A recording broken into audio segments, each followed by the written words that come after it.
Good day and welcome to your favorite first program on TV, 360 Sport. Today it's been an interesting program on the show, and we'll go straight to talk about the new Minister of Sports. Joining me to talk about this interesting story and other stories relating to the new minister is Kunle Solaja, a veteran sport journalist. Now let's ask these important questions because now this present administration has separated the Ministry of Youth from the Ministry of Sport. What's the importance of this separation and who tends to benefit from this separation? To me, this is the first time since independence in 1960 that Nigeria will have a ministry totally dedicated to sports and sports alone. So, which is a first of its kind, and the unbundling of the various bodies that were put under an enlarged ministry is now streamlined and straight away, just handling sports alone. To me, this is a good development because if you go back to as far as back as 1960, when we had the ministry, in fact, as a matter of fact, the Ministry of Sports had always been an appendage to other ministries. At a point in time, it was the Ministry of Labor, and which had the Ministry of Sports as an appendage. That was when Major General Adefokwe was the Minister of Labor, and also, by extension, had the sports as an appendage to it. At another time, it was Ministry of Culture, Information, and which had the Ministry of Sports, which has sports as an appendage. So, but this time around, we are having a Ministry of Sports totally dedicated to sports. So that will mean sports will have its own budget and it will be strictly spent on sports and sports alone. To me, that's a good development. We also want to look at what the visit he made. The minister, his first official visit was at the Abuja National Stadium, where he mentioned that he will want all the sport ministry and other federations, sporting federation, to be at the National Stadium in Abuja. What benefit will this be? Is this a good idea to you? Well, personally, I know the various sports federations will be happy over that. But to me, that is bringing sports development some years backward.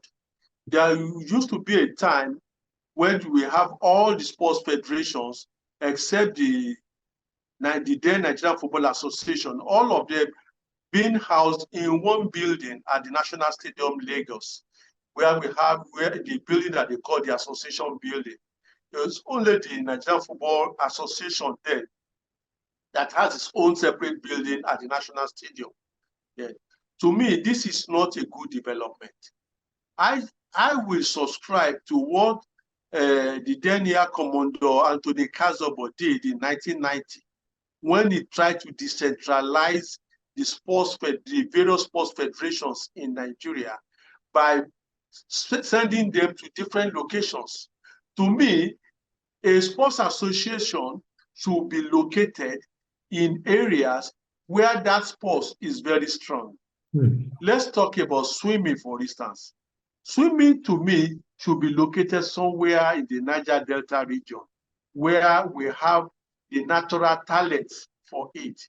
It will be anywhere in Ondo State, in Edo State, in the Riverine part of Edo State, Delta State, River State, Bayelsa State, or even Cross River State, because that's where the talents are.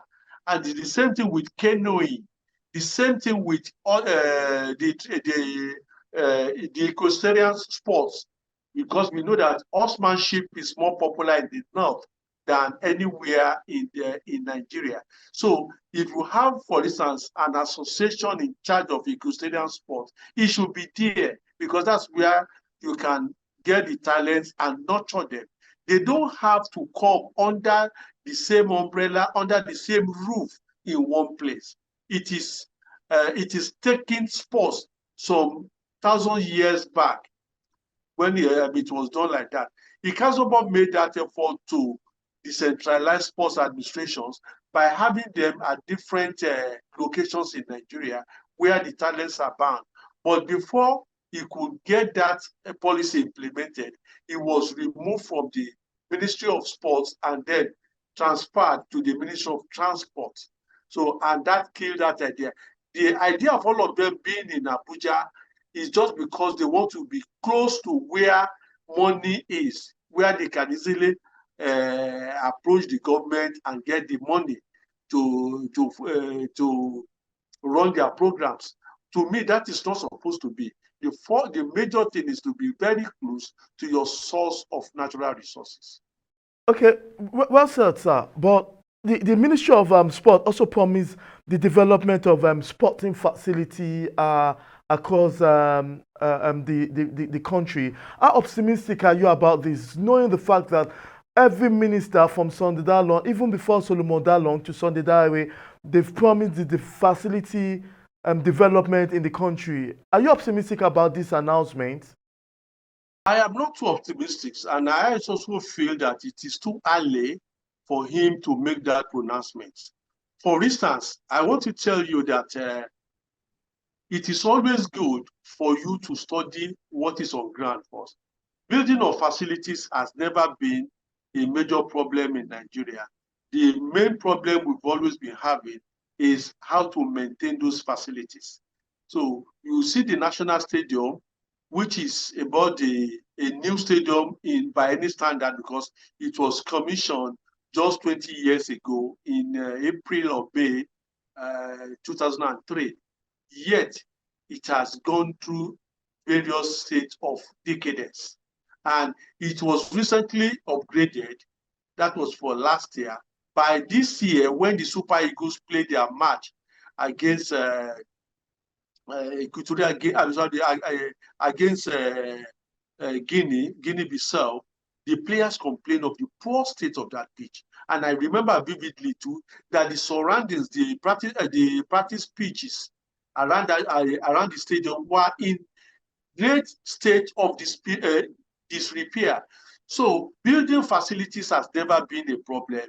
It is the maintenance culture. You see the National Stadium in Lagos, it has not been used for any major competition in over 20 years. It is not that the structure is not there, but it's in a state of decadence. So what we should be doing is to think of how we are going to have that maintenance culture where those stadiums will be in good position, that at any given time, you won't have problem having to host events in those places. I give you an example. I've been a regular visitor to Morocco, and I know the state of facilities there. They have a company, a parastatal called Sonages, which is a French acronym. That Sonagem has a staff strength of less than 40 people. So that's the organization that is in charge of running all government-owned stadiums in Morocco. And I think what we need to do is to have a similar thing where we have a stadium management board, which will run those stadiums and ensure that they are not just well run, they are also commercially run. So that on match days, they may need ad hoc staff, which they will employ to maintain the stadiums and ensure that the stadium is in perfect design. After that, they revert to their regular staff. That's what they do in Morocco, and that's why Moroccan facilities are always in top shape, that at a very last minute, they are ready to host any competition. And that's why Morocco has been the ultimate destination for most sporting activities, especially football in Africa, is because of that maintenance culture. They maintain. So that is what I expect the minister to start thinking of doing, how to sustain, maintain the current facilities, not how to build new ones. Building new ones has never been the solution to our problem, but the maintenance of the existing one. It is very surprising to me that the National Stadium in Lagos, built 50 years ago for the second All African Games, has been in such a state of disrepair.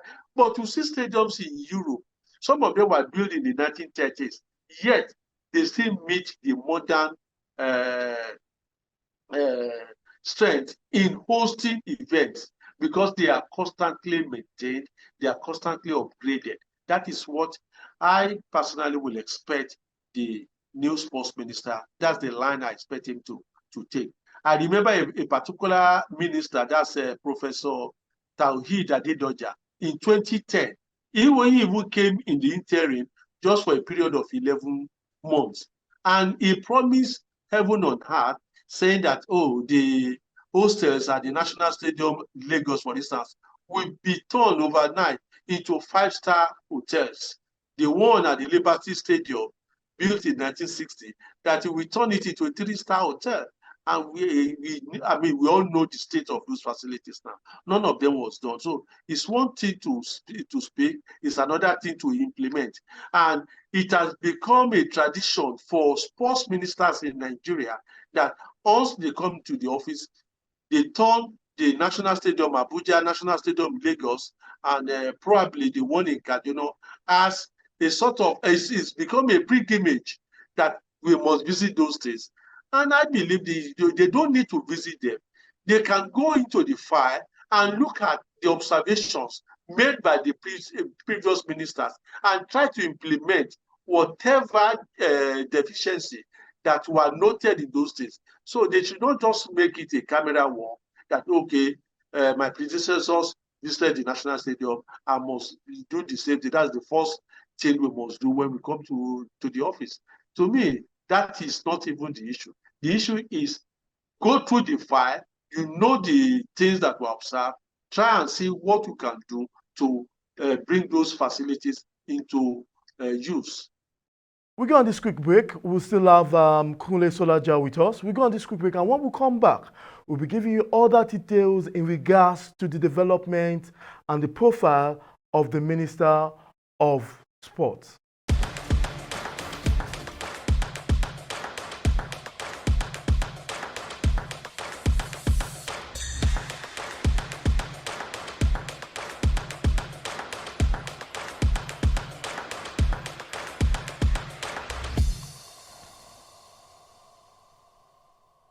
Thank you for staying tuned with us. You're welcome back. We'll go straight to Kunle Solaja, who is standing by. Beyond the facility, beyond that, we also know that accessibility is a problem for most athletes.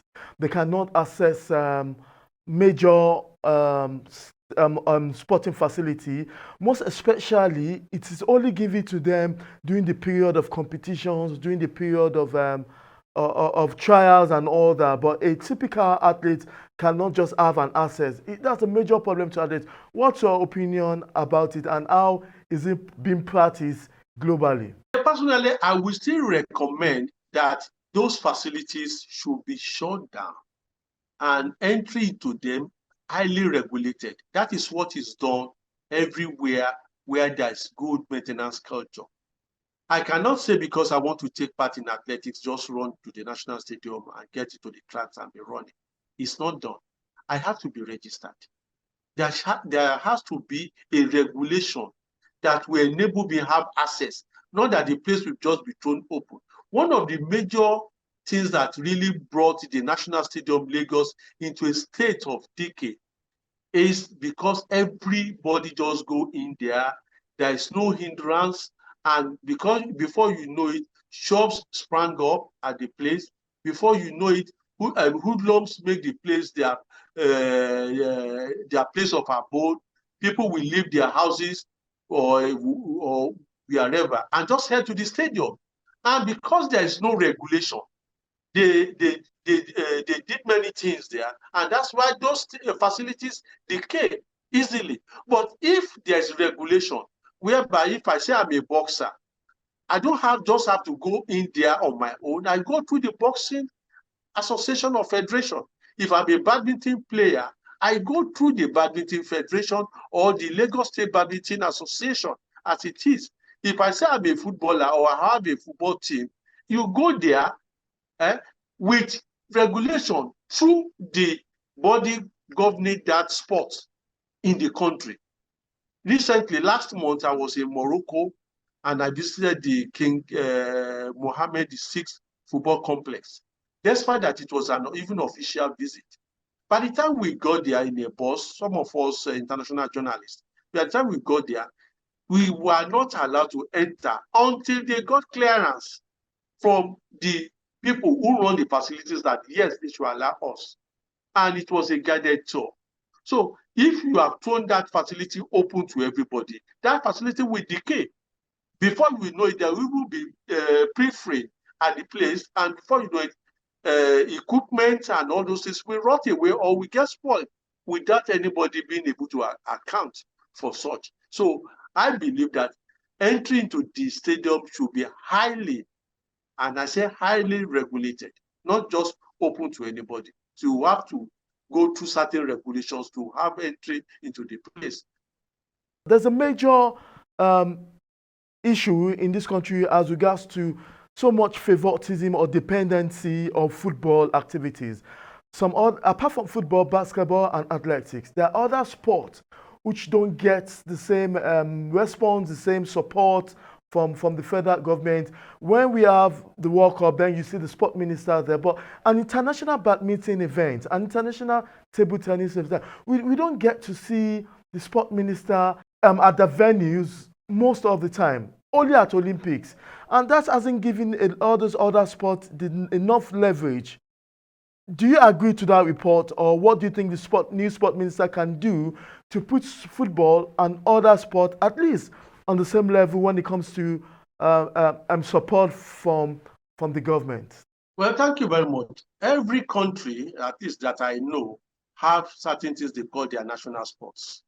For instance, the kind of attention we give to football in Nigeria, let's say even the main football in Nigeria, America does not give such attention, because football, or soccer as they call it in America, is not their national sport. As a matter of fact, when you even talk of soccer, they rate the women's soccer higher than the men's soccer because they are a world power in that regard. So, but their national sport has always been the American football and basketball, which is their national sport. So you go to Brazil, football is their national sport. England, football is their national sport. So every country have what they call the national sports. That is the sports with the largest attendance and with the largest interest by the populace. So Nigeria is not an exception. And there's always what we call the lesser known sports or the less popular sports. That happens everywhere in the world. Even in countries like, for instance, now badminton, America does not give the same attention they give to tennis to badminton. The same thing, even in countries where badminton is very strong, like Thailand, China, and all these things, they still give more attention to other sports than badminton. So it is just a matter of interest and also return on investment. The Decree 34 of 1971, which established the National Sports Commission, and the same Decree 34 of 1979, which modified the earlier decree, spell out these sports, the lesser known sports and the popular sports. Football, athletics, boxing were regarded as the popular sports because as at the time of those decrees, those were the sports that were giving Nigeria prominence in the international arena. So it is natural that such sports will be given attention. But what we could talk about is that no sports should be neglected. Yes, no sports should be neglected, but all sports should be given attention. And like most people have been saying, because I've been expecting that too, the issue of a sports minister not having a sporting background. You see, it has never happened in the country that a minister of sports or in charge of sports was appointed on the basis of that person having a tradition or having been associated with sports before. It is normal because I think if you look at the previous 35 ministers we've had in Nigeria in charge of sports, only one or two you can lay claim to having at least a remote connection with sports. I think one of them is Anthony Kazobo, who was a fringe footballer with the stationery stores before he joined the Air Force. And he later became the NFA chairman and later became the sports minister. The same thing with Umerua. Umerua was formerly the chairman of NFA and then became sports minister. So it wasn't that he had a sports background before he got those appointments. But by and large, that should not affect their performance. And so I don't team up with the people condemning the current minister on account that he didn't have affiliation with sports before. Because even if you look at FIFA itself, how many FIFA presidents have we had that were former footballers? As a matter of fact, the closest one to having association with sports was Dr. Yawa Avalanche of Brazil, who was even never a footballer, but was a swimmer. Yet, he had the best innovation we've ever had in football. Because before him, FIFA just ran two events, the World Cup and then the football event of the Olympics. But under Yawa Avalanche, we've had football exploding, football becoming probably the FIFA becoming the richest sports organization in the world. FIFA now having age-graded competition, introducing women football and all those things. So if we had condemned Avalanche as not being a former footballer or not having any link with football before he became the CBF president in Brazil, and CBF in Brazil is like the sports commission. So overseeing all sports, not just football, but football is the lead sport. So look at what happened. Even the current FIFA president never played football at even a club level, yet he's running FIFA. So that should not have affected sports in Nigeria, that you have somebody who has never been an athlete or has never been a footballer. What really we should concern about is whether he has the managerial skill or he has the tendency to have a think tank or being able to marshal enough support to get the National Sports Commission back on board. Because let him just be the sports minister, then let's have a sports commission that will be able to now administer sport. That's where we put together technocrats from all aspects of sports to now bring out policy implementation for sports in Nigeria. Well, let me go on to the last question. Thank you so much for your time. But I don't think I don't know whether you've met the sport minister in person. What's the ideal profile of the person of our new sport minister, John Enoh? What's the profile about him? Do you think he has the ability to do the job? Fortunately, I've never met him, and I've never even crossed his path, or even I've never spoken with him.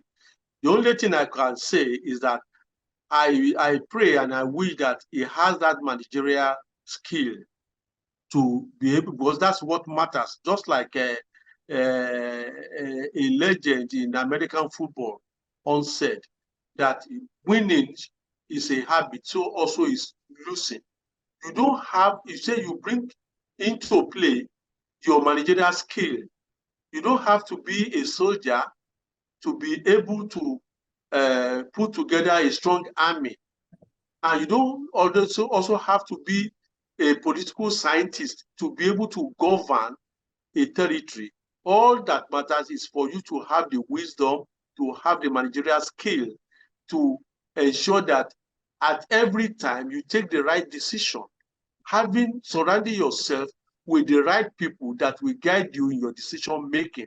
And if you have the right people to govern you in decision making, you will be seen as the best person for the job that you have been appointed for.